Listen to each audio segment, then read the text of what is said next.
S ಇವರಿಗೆ ಆದಂತ ಬೆಳವಣಿಗೆ ಕುರಿತಂತೆ ಡೀಟೇಲ್ಸ್ ನೀಡ್ತಾ ಹೋಗ್ತಾರೆ ನಮ್ಮ ಪ್ರತಿನಿಧಿ ಪ್ರಮೋದ್ ಲೈವ್ ನಲ್ಲಿ ಜಾಯ್ನ್ ಆಗಿದ್ದಾರೆ. ಪ್ರಮೋದ್, ಪರಿಷತ್ ಚುನಾವಣೆ ಬಹಳ ಕುತೂಹಲವನ್ನ ಮೂಡಿಸ್ತಾ ಇತ್ತು.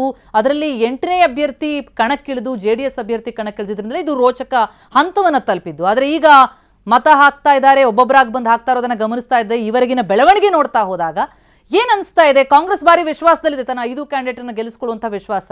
ಜೆಡಿಎಸ್ ಒಂದು ಸ್ಟಂಟ್ ಮಾಡಿದ್ದಷ್ಟೇನಾ? ಪ್ರತಿಮಾ, ಸಾಕಷ್ಟು ಕುತೂಹಲ ಇರುವಂಥದ್ದು JDSನ ಮತ ಯಾವ ರೀತಿ ಆಗುತ್ತೆ, ಹೇಗೆ ಪ್ಯಾಟರ್ನ್ ಇರುತ್ತೆ, ಜೊತೆಗೆ ವೋಟ್ ಹೇಗಾಗುತ್ತೆ ಅನ್ನುವಂಥ ಸಾಕಷ್ಟು ಕುತೂಹಲ ಇರುವಂಥದ್ದು. ಯಾಕೆಂದರೆ ಅಡ್ಡ ಮತದಾನ ಆಗುತ್ತೆ ಅನ್ನುವಂಥದ್ದು ಅನೇಕ ಕಾಂಗ್ರೆಸ್ನ ನಾಯಕರು JDSನಿಂದ ನಿರೀಕ್ಷೆ ಇಟ್ಕೊಂಡಿದ್ದಾರೆ. ಅಫ್ಕೋರ್ಸ್ JDSನ ನಾಯಕರು ಕೂಡ ಕಾಂಗ್ರೆಸ್ನವರು ವೋಟ್ ಹಾಕ್ಬೋದು ಅಂತ ನಿರೀಕ್ಷೆ ಇಟ್ಕೊಂಡಿದ್ದಾರೆ. 18 ಮತಗಳಲ್ಲಿ ಎಷ್ಟು ಮತಗಳು JDS ಪರವಾಗಿ ಬೀಳುತ್ತೆ ಅನ್ನುವಂಥದ್ದು ಒಂದು ಸಹಜವಾದಂಥ ಕುತೂಹಲ. ಈಗಾಗಲೇ GT ದೇವೇಗೌಡರು ಪಕ್ಷದಿಂದ ಒಂದು ಅಂತರವನ್ನು ಕಾಯ್ದುಕೊಂಡಿದ್ದಾರೆ. ಇದರ ಜೊತೆಗೆ ಬೇರೆ ಬೇರೆ ಶಾಸಕರ ಹೆಸರುಗಳು ಕೂಡ, ಅಂದರೆ ಹನೂರು ಮಂಜುನಾಥ್ ಇರ್ಬೋದು, ಕರಿಯಮ್ಮ ಇರ್ಬೋದು, ಇವರೆಲ್ಲ ಹೆಸರುಗಳು ಕೂಡ ಅಲ್ಲಿ ತೇಲಿ ಬಂದಿತ್ತು. ಆದರೆ ಅಂತಿಮ ಅದು ಕಾಂಗ್ರೆಸ್ ಪರವಾಗಿ ವೋಟ್ ಕನ್ವರ್ಟ್ ಆಗುತ್ತೆ, ಇದೆಲ್ಲವೂ ಕೂಡ ದೊಡ್ಡ ಪ್ರಶ್ನೆ ಇತ್ತು. ನಮ್ಮ ಜೊತೆಗೆ ಮಾತನಾಡೋದಕ್ಕೆ ಅರಕಲಗೂಡು ಶಾಸಕರಾದಂಥ ಮಂಜೂರು ಕೂಡ ಜಾಯ್ನ್ ಆಗಿದ್ದಾರೆ. ಸರ್, ಈಗ ಸಹಜವಾಗಿ JDS ಈ ಒಂದು ಕಣದಲ್ಲಿ ಸರ್ಪ್ರೈಸ್ ಎಂಟ್ರಿ ಅಂದರೆ ತಪ್ಪಾಗಲ್ಲ, ಯಾರಿಗೂ ಕೂಡ ನಿರೀಕ್ಷೆ ಇರಲಿಲ್ಲ. ಜೊತೆಗೆ ಸಂಖ್ಯೆ ಇಲ್ಲ ನಿಮ್ಮಲ್ಲಿ, ಅಂದರೆ ನೋಡ್ರೆ 18 ವೋಟ್ ಇರೋದು, ಬೇಕಾಗಿರುವಂಥದ್ದು 28 ವೋಟು.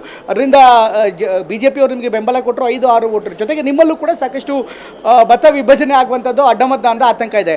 ಈಗ 18ರಲ್ಲಿ ಎಷ್ಟು ವೋಟ್ ನೀವು ನಿರೀಕ್ಷೆ ಮಾಡ್ತೀರಿ ಸರ್? GT ದೇವೇಗೌಡರು ನಿಮ್ಗೆ ವೋಟ್ ಹಾಕಿದ್ದಾರೆ ಅನ್ಸುತ್ತಾ? ನನಗೆ 18ರಲ್ಲಿ 18 ಹಾಕಿದ್ದಾರೆ ಅಂತ ನನ್ನ ಅಭಿಪ್ರಾಯ. ಕಾರಣ ಏನು ಅಂದರೆ, ಯಾರೂ ಕೂಡ ಪಕ್ಷಕ್ಕೆ ಮೋಸ ಮಾಡಲ್ಲ.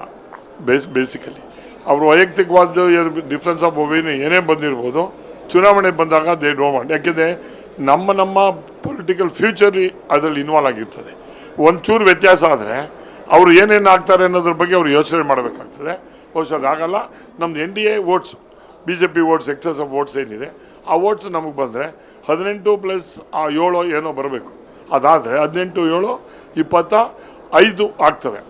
ನಾವು 5th ಕ್ಯಾಂಡಿಡೇಟ್ಗಿಂತ ಹೆಚ್ಚು ವೋಟನ್ನು ನಾವು ಪಡ್ಕೋಬೇಕು. ಈ ಫಸ್ಟ್ ಎಲಿಮಿನೇಷನ್ 5ರಲ್ಲಿ ಒಂದು ಎಲಿಮಿನೇಷನ್ ಸ್ಟಾರ್ಟ್ ಆದರೆ ನಮಗೆ ಅಡ್ವಾಂಟೇಜ್ ಫಾರ್ ಅಸ್. ಬಿಕಾಸ್ ನಾವು ಅವ್ರು 24 ತಗೊಂಡು ನಾವು 25 ತಗೊಂಡ್ರೆ 24ನೇ ಕೌಂಟ್ ಮಾಡೋದು. ಸೊ ಆಗ ಸೆಕೆಂಡ್ ವೋಟ್ಸ್ ಏನು ಬಂದಿರ್ತದೆ ಆಗ ಪಾಯಿಂಟ್ಸ್ ಮೇಲೆ ಇದಾಗುತ್ತೆ. ಬಟ್ ನಮಗೂ ಅವರೇನು ನಮ್ಮ ಮೇಲೆ ಇವರು ಏನು ನಿರೀಕ್ಷೆ ಇಟ್ಕೊಂಡಿದ್ದಾರೆ, ನಾವು ಅವ್ರ ಮೇಲೆ ನಿರೀಕ್ಷೆ ಇಟ್ಕೊಂಡಿದ್ದೀವಿ. ಅಲ್ಲಿ ಕಾಂಗ್ರೆಸ್ನಲ್ಲಿ ಸಿದ್ದರಾಮಯ್ಯನವರಾಗಲಿ, DK ಶಿವಕುಮಾರ್ ಆಗಲಿ, ಯಾವ ಗುಂಪು ಕೂಡ ಸರಿ ಇಲ್ಲ. ಅವರವರೇ ವ್ಯತ್ಯಾಸ ಇದೆ. ಅಲ್ಲಿ ಯಾರು ನಿಮ್ಮ ಪರ ಬರ್ಬೋದು ಅಂತಿದ್ದೀರಿ? ಈಗ BJP ಹುಚ್ಚಾಟಿದ್ರೆ ಅವ್ರ ಕಡೆ ಹೋಗಿದ್ದಾರೆ. ಅಲ್ಲಿ ಯಾರನ್ನಾರು ಅಂದರೆ ನಿಮ್ಮ ಸಂಪರ್ಕದಲ್ಲಿ ಇದ್ದಾರೆ ಯಾರಾದರೂ? ನೋಡಿ, ಉದಾಹರಣೆ ತಗೊಳ್ಳಿ. ಹಿಂದೆ ಖರ್ಗೆ ಕ್ಯಾಂಡಿಡೇಟ್ ಅಂತ ಸೋಲ್ಸಿದ್ದಂಥ ಉದಾಹರಣೆಗಳು ಇಲ್ಲಿ ಇದ್ದಾವೆ. So anything may happen. Wait and see, watch.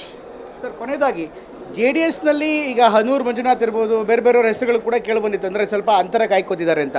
GT ದೇವೇಗೌಡರು ಈಗಾಗಲೇ ಅಂತರ ಕಾಯ್ದುಕೊಂಡಿದ್ದಾರೆ. ಇಷ್ಟಾದರೂ ವಿಶ್ವಾಸ ಇದೆಯಾ ಸರ್ ನಿಮ್ಮ ಪರವಾಗಿ ಪೂರ್ಣ ಮತ ಹಾಕಿದ್ದಾರೆ ಅಂತ? ನೋಡಿ, ಹನೂರು ಮಂಜುನಾಥ್, ಕರಿಯಮ್ಮ ಅವರೆಲ್ಲ ಹೆಸರನ್ನ ತೇಲ್ಬಿಟ್ಟಿರ್ತಕ್ಕಂಥದ್ದು ಗೊಂದಲ ಸೃಷ್ಟಿ ಮಾಡೋಕ್ಕೆ.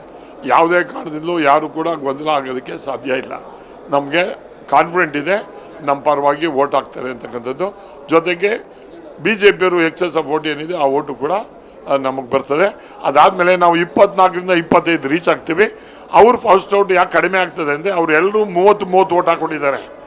30 ವೋಟ್ ಹಾಕ್ಕೊಂಡಿರೋದ್ರಿಂದ 3, 4, 12, 120 ಆಗೋಯ್ತು. ಸೊ ಇನ್ನು 20 ವೋಟ್ ಮಾತ್ರ ಅವ್ರಿಗೆ 140, ಇನ್ಕ್ಲೂಡಿಂಗ್ BJPಯಿಂದ ಹೋಗಿರ್ತಕ್ಕಂಥವ್ರೆಲ್ಲ ಸೇರಿ.